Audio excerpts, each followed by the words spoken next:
Good morning student. आज हम व्याकरण के पाठ 8 सर्वनाम के बारे में पढ़ेंगे। इंग्लिश में इसे प्रोनाउन बोलते हैं। ठीक है, आपके बुक में कुछ लिखा हुआ है जिसको मैं पढ़ूंगा, आप अपने करिएगा। नईम ईद का मेला देखने जा रहा था। रास्ते में उसे अरशद मिला। उसने अरशद से पूछा, क्या तुम ईद का मेला देखने नहीं चलोगे? ज़रूर चलूँगा, अरशद ने उत्तर दिया। मैं करीम की प्रतीक्षा कर रहा हूँ। अरे, वह नहीं आएगा। उसने मुझे फ़ोन पर बताया था कि आज उसे अपने मामा जी के यहाँ जाना है। ठीक है, मैं तुम्हारे साथ ही चलता हूँ। उपर्युक्त वाक्यों में रंगीन शब्द संज्ञा शब्दों के स्थान पर आए हैं। ये सभी सर्वनाम हैं। इनकी जगह यदि नाम अर्थात संज्ञा शब्द ही आते तो घटनाक्रम को समझने में परेशानी होती। सर्वनाम का अर्थ है सर्व यानी सब का नाम। सर्वनाम वे शब्द हैं जिनका प्रयोग नाम के स्थान पर किया जाता है। इस प्रकार संज्ञा के स्थान पर प्रयोग किए जाने वाले शब्द सर्वनाम कहलाते हैं। जैसे मैं, तुम, वह, वे, आप, हम, कौन, क्या, कुछ आदि सर्वनाम शब्द हैं। तो बच्चों, समझने वाली बात यह है कि सर्वनाम क्या होता है? संज्ञा के स्थान पर प्रयोग किया जाता है। ठीक है, अगर हम सर्वनाम का प्रयोग नहीं करेंगे तो वही शब्द बार बार रिपीट होगा और वह व्याकरणिक रूप से सही नहीं माना जाएगा और पढ़ने में भी अच्छा नहीं लगता है। जैसे एक एग्जाम्पल दूं, राजू एक अच्छा लड़का है। राजू 8th क्लास में पढ़ता है। राजू के पिताजी किसान हैं। अगर राजू राजू टेंस में आ रहा है तो क्या ये अच्छा लग रहा है? व्याकरणिक रूप से सही नहीं है। क्यों? क्योंकि इसमें कोई सर्वनाम का प्रयोग ही नहीं किया गया है। संज्ञा के स्थान पर, राजू के स्थान पर जो सर्वनाम होना चाहिए वो प्रयोग नहीं किया गया है, इसलिए हमें उसको समझने में या उस सेंटेंस में व्याकरणिक रूप से शुद्धता नहीं है। अगर इसी वाक्य को ऐसे पढ़ते, राजू एक अच्छा लड़का है, वह 8वीं कक्षा में पढ़ता है, उसके पिताजी किसान हैं, तो आप देख रहे हैं यहाँ पे पहले वाक्य में राजू आया और दूसरे और तीसरे सेंटेंस में मैं राजू के लिए वह या उसके का प्रयोग कर रहा हूँ। तो ये सर्वनाम है। सर्वनाम हमेशा संज्ञा के स्थान पर या संज्ञा यानी किसी का नाम, नाम के स्थान पर प्रयोग किया जाता है। अब सर्वनाम के भेद के बारे में हम समझते हैं। सर्वनाम के 6 भेद होते हैं। पुरुषवाचक सर्वनाम, निजवाचक सर्वनाम, अनिश्चयवाचक सर्वनाम, प्रश्नवाचक सर्वनाम, संबंधवाचक सर्वनाम और निजवाचक सर्वनाम। बच्चों, तो पहला सर्वनाम है पुरुषवाचक सर्वनाम। तो इसको समझने का प्रयास करते हैं। चलिए देखते हैं पुरुषवाचक सर्वनाम क्या है। बोलने वाले, सुनने वाले तथा जिसके विषय में कुछ कहा जाए उसके लिए प्रयोग किए जाने वाले सर्वनाम पुरुषवाचक सर्वनाम कहलाते हैं। इंग्लिश में भी बच्चों आप लोगों ने पढ़ा होगा first person, second person and third person. Same thing are there. जैसे बोलने वाला कौन है? जैसे मैं बोल रहा हूं, ठीक है। सुनने वाला, आप सुन रहे हो, ठीक है। और जिसके विषय में कुछ कहा जाए, सपोज आप और हम बात कर रहे हैं किसी थर्ड पर्सन के बारे में, किसी तीसरे व्यक्ति के बारे में हम और आप बातें कर रहे हैं, तो ये पुरुषवाचक सर्वनाम क्या कहलाता है? बोलने वाले, सुनने वाले तथा जिसके विषय में कुछ कहा जाए उसके लिए प्रयोग किए जाने वाले सर्वनाम को पुरुषवाचक सर्वनाम कहते हैं। ठीक है। अब पुरुषवाचक सर्वनाम के भी भेद हैं। पुरुषवाचक सर्वनाम के 3 उपभेद हैं। कौन कौन से? उत्तम पुरुषवाचक, मध्यम पुरुषवाचक, अन्य पुरुषवाचक।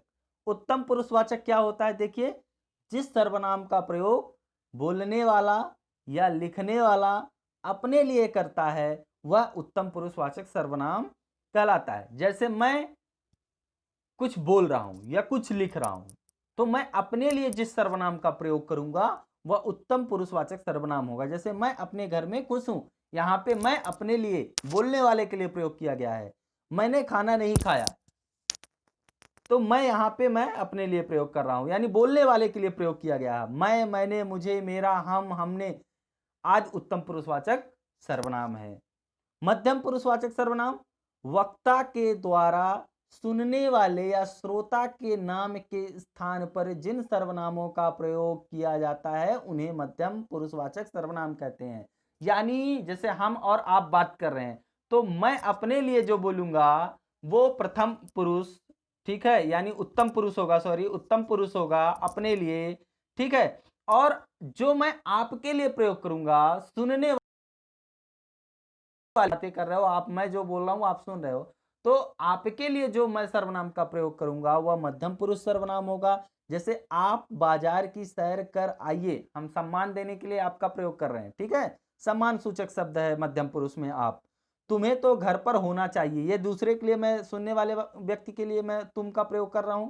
तुम उससे बात मत करो, तुम्हारे पेपर कब खत्म होंगे। ये सारे शब्द जैसे आप, तुम्हें, तुम, तुम्हारे आदि मध्यम पुरुषवाचक सर्वनाम है जो सुनने वाले के लिए प्रयोग किए जाते हैं। तो बच्चों आपको मेरी बात समझ में आ रही होगी जहां तक है।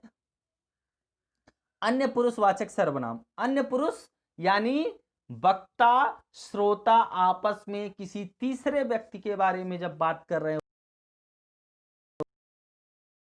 होते, क्या डेफिनेशन है, वक्ता तथा श्रोता से अलग किसी तीसरे व्यक्ति के लिए जिन सर्वनाम शब्दों का प्रयोग किया जाता है उन्हें अन्य पुरुषवाचक सर्वनाम कहते हैं। जैसे एग्जाम्पल है, वे लोग नदी में स्नान करने गए हैं। वे लोग, जैसे हम और आप बात कर रहे हैं किसी तीसरे व्यक्ति के लिए, वे लोग नदी में स्नान करने गए, तो यानी किसी तीसरे व्यक्ति के बारे में बात हो रही है।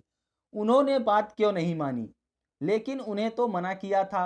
उनका इस संसार में कोई नहीं है, सॉरी उसका इस संसार में कोई नहीं है।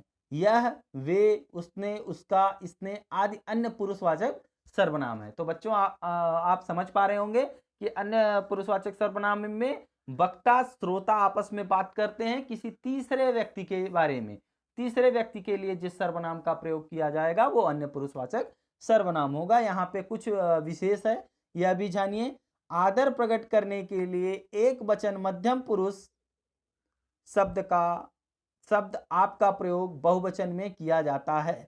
आपका प्रयोग आदर देने के लिए, अभी हमने आपको बताया जब मध्यम पुरुष पढ़ा रहे थे, और दूसरे को सम्मान देने के लिए, आदर देने के लिए आपका प्रयोग करते हैं मध्यम पुरुष में बहुवचन के रूप में। जैसे श्रीमान आप यहीं बैठ जाइए। तू का प्रयोग तिरस्कार या आत्मीयता, आत्मीयता यानी किसी से प्रेम और लगाव की वजह को दिखाने के लिए होता है। जैसे छी तू तो मक्कार निकला, किसी को तिरस्कार की भावना से जब बोलते हैं तब भी तू का प्रयोग करते हैं। या आत्मीयता लगाव में बोलते हैं, प्रभु तू मेरा बेड़ा पार लगा देना। ठीक है बच्चों, अब हम तीसरे सर्वनाम के बारे में, सॉरी दूसरे सर्वनाम के बारे में पढ़ते हैं, निजवाचक सर्वनाम। निजवाचक सर्वनाम क्या होता है, जो सर्वनाम शब्द, सॉरी निजवाचक नहीं निश्चयवाचक सर्वनाम है। निश्चयवाचक सर्वनाम, जो सर्वनाम शब्द दूर या पास की किसी निश्चित वस्तु या प्राणी का बोध कराते हैं वे निश्चयवाचक सर्वनाम कहलाते हैं। जैसे मैंने एक खरगोश देखा था, मैं उसी को पाना चाहता हूं। अब इस वाक्य में देखिए, मैंने एक खरगोश देखा था, मैं उसी को पाना चाहता हूं, यानी जो खरगोश को मैंने देखा था उसी को पाना चाहता हूं। यानी निश्चित हो गया कि जो खरगोश देखा था वही खरगोश को पाना चाहता हूं। यहाँ पे उसी शब्द उस खरगोश की निश्चितता को बताता है। यह कहानी पुरानी है, यह मत सुनाइए। यहाँ पे यह शब्द जो आया है यह उस कहानी के लिए है जिस कहानी के बारे में बात की जा रही है, यानी किसी निश्चित कहानी की बात की जा रही है जो पुरानी हो चुकी है। तो यहाँ पे आपने देखा उसी और यह सर्वनाम का प्रयोग निश्चयवाचक सर्वनाम के रूप में किया गया है। विशेष दिया है कुछ, उसको देख लेते हैं। निश्चयवाचक सर्वनाम यदि संज्ञा के स्थान पर ना आकर उसके साथ आता है, ठीक है, संज्ञा के स्थान पर ना आकर के उसके साथ आता है, संज्ञा के साथ आता है, तो वह सर्वनाम नहीं रहता, विशेषण बन जाता है। जैसे अब देखिए, यह आम का पेड़ है, यहां पे यह क्या है, सर्वनाम है, ठीक है, मगर यहां पे यह पेड़ आम का है, तो यहां पे यह क्या है, विशेषण हो गया। यहां पे पेड़ की विशेषता बताई जा रही है कि यह पेड़ आम का है, यानी उस पेड़ की कुछ न कुछ विशेषता बताई जा रही है कि जो ये पेड़ दिख रहा है, यह आम का पेड़ है, तो यहाँ पे यह जो है विशेषण है। जबकि यहाँ पहले वाक्य में यह आम का पेड़ है, यहाँ पे यह सर्वनाम है।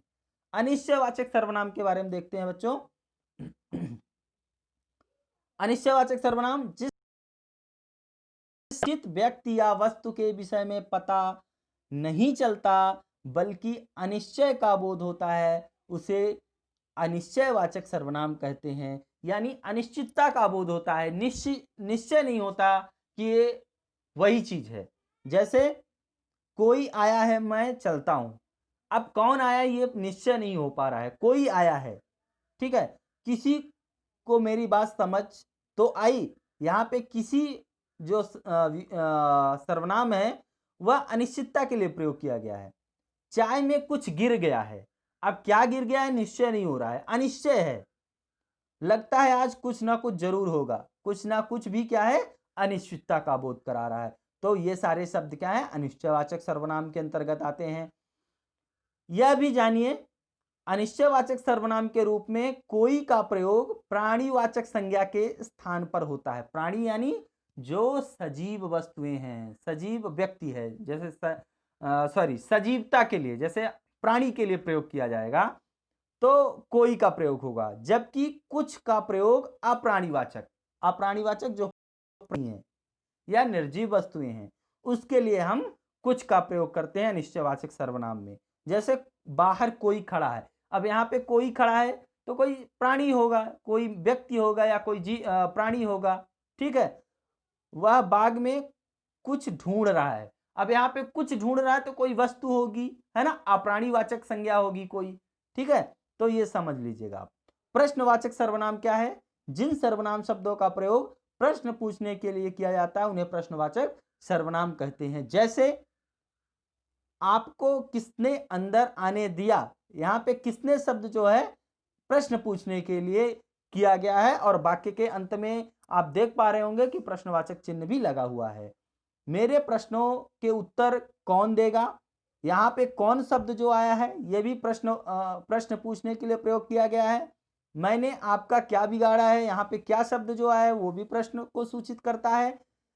अब मैं कहाँ जाऊं, यह भी वाक्य प्रश्नवाचक है और सारे वाक्य के अंत में प्रश्नवाचक चिन्ह भी लगे हुए हैं। तो प्रश्न पूछने के लिए जिन सर्वनाम शब्दों का प्रयोग किया जाता है उन्हें प्रश्नवाचक सर्वनाम कहते हैं। यह भी जानिए बच्चों, इसमें प्रश्नवाचक सर्वनाम के रूप में कौन का प्रयोग प्राणीवाचक संज्ञा के स्थान पर होता है, यानी प्राणी के लिए किया जाएगा कौन का प्रश्न पूछने में, और जबकि क्या का प्रयोग अप्राणीवाचक संज्ञा के लिए, किसी निर्जीव वस्तु के लिए क्या का प्रयोग करते हैं। जैसे मेरे साथ कौन चलेगा, अब यहाँ पे कोई व्यक्ति है जो चलने वाला है तो कौन प्राणीवाचक है, ठीक है। कृष्ण ने सुदामा से पूछा, सखे मेरे लिए क्या लाए हो, यहाँ पे क्या लाए हो, क्या किसके लिए है, अप्राणीवाचक के लिए, क्या का प्रयोग है। धन्यवाद बच्चों, आगे का हम नेक्स्ट